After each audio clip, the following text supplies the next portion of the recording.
Hi mga ka-reels! Alam nyo ba na ang Sierra Madre ay umaabot mula sa Cagayan sa North Luzon, pababa hanggang Quezon at Rizal Province sa South Luzon. Ang Wawa Mountain na kinabibilangan ng Mount Binakayan, Mount Pamitinan, Mount Hapunang Banoy ay ang pinakadulong bahagi ng Sierra Madre.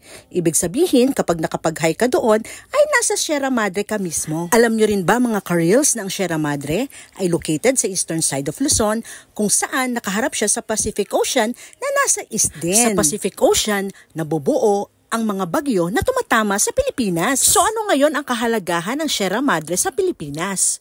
Well, mula noon hanggang ngayon ay nagiging natural shield ang Sierra Madre na nagpuprotekta sa Luzon dahil kapag may malakas na bagyo, unang tumatama ito sa Sierra Madre at sa pagtama ng bagyo, napapabagal at napapahina ito bago pa ito makarating sa komunidad. Naging totoong-totoo ang Sierra Madre sa kanyang pangalan dahil ang Sierra mula sa salitang Espanyol nang ibig sabihin ay mountain range at ang Madre nang ibig sabihin ay mother o ina.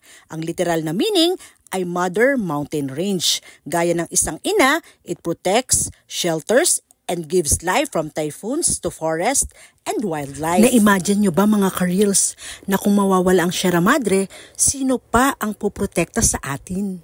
Pero ang tanong, sino naman ang magpuprotekta sa Sierra Madre?